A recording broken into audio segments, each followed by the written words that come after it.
siang, Bu. Oh ya, sebelumnya Ibu mau nanya, dapat informasi tentang konseling ini dari mana ya? Saya dapatnya dari sosial media, Bu, khususnya dari TikTok. Oh, dari TikTok ya. Wah, jadi banyak sekali ya yang dapat informasinya dari TikTok. Jadi tadi juga sudah melakukan beberapa konseling dan sama mereka juga bilang dapat informasinya itu dari TikTok. Jadi baiklah biar kita lebih akrab, izinkan saya untuk memperkenalkan diri terlebih dahulu. Perkenalkan nama saya Nurhanisa Fiska, salah satu mahasiswa jurusan Pendidikan Bimbingan dan Konseling. Saya berkuliah di Universitas Negeri Medan. Hari ini saya akan mengkonseli Sela. Sela bisa panggil saya dengan sebutan kakak atau ibu, terserah maunya gimana, bebas. Nah, jadi karena saya sudah memperkenalkan diri, sekarang gantian Sela untuk memperkenalkan diri terlebih dahulu. Baik, terima kasih, Kak. Baiklah, nama saya Sheila Maya Syaburo Harahap, umur saya 17 tahun. Saya berasal dari Sekolah SMA Swasta Widya Dharma, dan saat ini saya berada di kelas 11. Wah, baiklah. Jadi, Sela, silahkan untuk menceritakan bagaimana permasalahan yang kamu hadapi sekarang. Kita nanti akan membahas secara bersama-sama. Namun sebelum itu, kakak minta kesepakatan waktu untuk membahas supaya kita lebih efisien dan juga teratur. Bagaimana, Sela? Saya setuju, Kak. Oke, baiklah. Menurut Sela, berapa waktunya? Mungkin menurut saya 45 menit itu sudah cukup. Dan saya minta kakak bisa merahasiakan hal ini. Jangan sampai yang lain juga tahu gitu permasalahan saya. Baik, Sela, kamu tidak perlu khawatir. Di sini kakak pasti akan menjaga kerahasiaan kamu. Karena di dalam konseling ini itu terdapat kode etik yang harus kakak junjung tinggi. Jadi kamu jangan pernah ragu untuk mengungkapkan semua permasalahan yang ada di kamu, yang kamu alami, karena dijamin ini rahasianya itu terjamin. Seperti itu.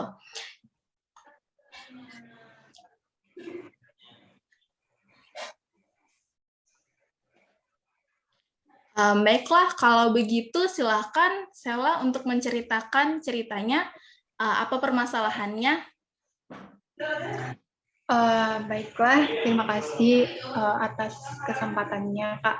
Nah, jadi gini, saya itu di sekolah ataupun di lingkungan pertemanan saya itu merasa aneh gitu dengan teman-teman saya gitu, Kak. Anehnya itu gimana ya, Sela? Bisa dijelaskan maksudnya gitu? Gini, jadi teman-teman saya itu seperti menjauhkan saya, Kak, gitu. Padahal saya itu nggak pernah merasa saya itu melakukan kesalahan sama mereka gitu. Nah, saya juga selalu baik kepada mereka. Bahkan kalau saya minta tolong ke mereka itu, saya pasti kasih imbalan ke mereka gitu. Oh gitu. Kalau kakak boleh tahu, sudah berapa lama ya hal ini terjadi, Sela? Sudah lama sekali sepertinya, Kak. Mereka tuh seperti itu. Tapi saya tuh merasa yang parahnya itu di akhir-akhir ini sih, Kak. Saya seperti dikucilkan gitu oleh mereka gitu. Saya nggak tahu sih apa yang membuat mereka itu mengucilkan saya. Setiap saya bertanya pada mereka tentang salah saya itu apa, tapi mereka tuh nggak mau memberi jawaban gitu. Mereka malah cuek dengan saya. Bisa Sela jelasin maksud dikucilkannya ini seperti apa? Maksud saya itu dikucilkan itu seperti misalnya nih saya ingin ngobrol ke mereka gitu, ikut gabung-gabung gitu. Nah, tapi mereka itu tidak menganggap saya kalau saya itu ikut ngobrol gitu dengan mereka. Seperti itu. Terus apakah kamu merasa pernah berbuat salah atau ada berbuat salah kepada mereka?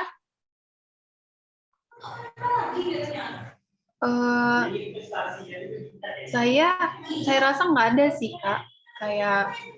Saya tuh ya merasa saya selalu berbuat baik kepada mereka gitu. Mungkin saja saya rasa mungkin mereka yang iri sama saya gitu. Maksudnya iri gimana nih? Ya jelas dong Kak, saya kan anak tunggal gitu ya kan. Jadi saya berasal dari keluarga yang kaya, jadi mungkin saja mereka itu iri sama saya karena hal itu. Kenapa kamu bisa berpikiran seperti itu, Sela? Eh, saya rasa karena saya itu punya segala-galanya gitu, jadi sementara mereka tuh tidak, jadi mereka tuh merasa iri aja dengan saya. Saya rasa seperti itu. Apakah menurut Sela sikap seperti itu baik menurut Sela? Sikap yang mana ya Kak? Saya selalu baik kepada mereka, saya akui. Memang kalau saya sering minta tolong sama mereka tuh, tapi saya kan juga memberi imbalan kepada mereka.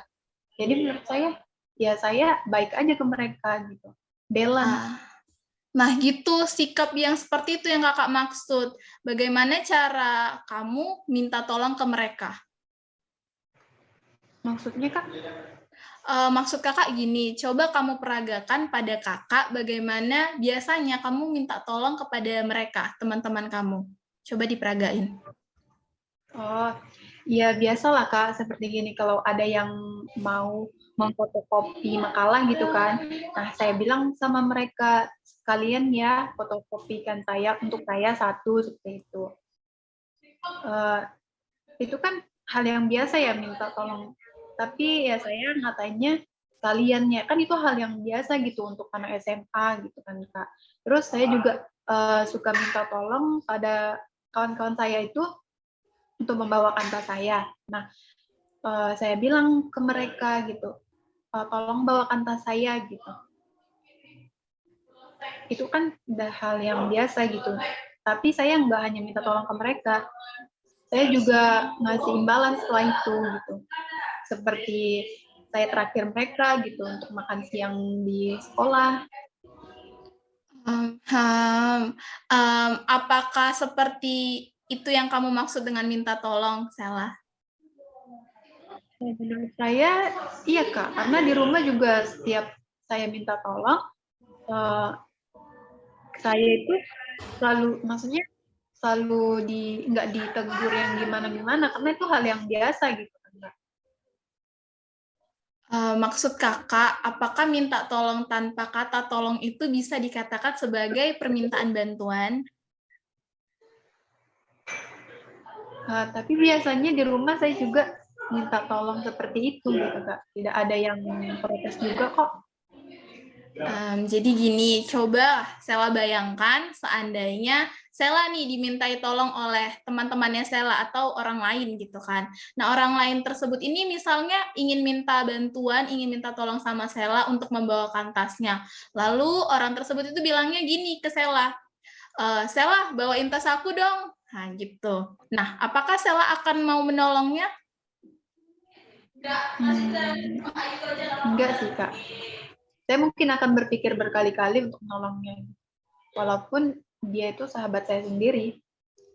Nah, sekarang misalkan kamu mau menolongnya, setelah kamu menolong temanmu itu, kamu diberi imbalan nih berupa uang atau imbalan lainnya. Apa yang kamu rasakan pada saat itu? Ya, saya merasa seperti pembantunya kali ya, Kak. Karena mereka tuh Nah, itulah yang dirasakan teman-teman kamu sebenarnya. Mereka hanya ingin kamu itu bisa berubah, tidak lagi bersikap seperti yang kamu tunjukkan selama ini. Begitu, Sela. Nah, kalau emang itu kesalahan saya, kenapa mereka nggak langsung bilang saja kalau sebenarnya kamu tuh nggak sopan gitu kalau minta tolong gitu, nggak mau pakai kata tolong. Kenapa mereka nggak mau bilang langsung aja ke saya gitu? Nah, mungkin karena mereka itu takut mengungkapkan pada Sela, dan mereka ini ingin perubahan itu secara langsung dari diri Sela sendiri gitu. Jadi mereka ingin Sela sendiri untuk bisa menyadari kesalahan yang telah Sela perbuat selama ini, gitu. Jadi, apa yang harus saya rubah di dalam diri saya ini, Kak? Nah, jadi kakak pikir kita bisa memulainya dari hal yang paling sederhana dulu ya. Misalnya dengan menyisipkan kata tolong pada setiap permintaan bantuan gitu. Jadi kakak buat contohnya gitu, kakak contohkan. Misalnya nih, Sela ingin minta tolong untuk memfotokopikan makalah pada teman Sela tadi. Misalnya namanya Lulu gitu ya. Nah, Sela bisa bilang, Lulu, tolong fotokopikan makalah buat saya dong, 1 gitu. Jadi disisipin kata tolong di dalam permintaan tolong kita itu, seperti itu. Nah, sekarang coba kamu peragakan. Misalnya ibu ini teman kamu, kakak ini teman kamu ya. Misalnya kakak teman kamu ingin kakak untuk bisa membantu mengembalikan buku perpustakaan yang kamu pinjam nih. Nah, bagaimana cara kamu untuk meminta bantuan kakak? Gimana ya Kak? Oke, saya misalkan ya Kak. Ya. Kak, saya tidak sempat ke pustaka hari ini. Saya bisa minta tolong untuk kakak mengembalikan 1 buku yang saya pinjam. Nah, bagus sekali. Jadi seperti itu yang kakak maksud. Kemudian satu lagi nih, pada saat kita minta tolong pada orang lain, orang tersebut tidak selalu menginginkan imbalan Sela berupa materi, ataupun berupa uang, berupa traktiran, itu tidak perlu. Tapi dengan kita ucapkan terima kasih yang tulus aja itu sebenarnya sudah cukup. Begitu ya Kak. Baiklah Kak. Akan saya coba untuk seterusnya sikap saya dan saya rubah sikap saya yang tidak memakai kata tolong itu. Bagus deh kalau gitu. Jadi kapan nih Sela mau mulai merubahnya? Mungkin setelah dari konseling ini saya bisa coba langsung.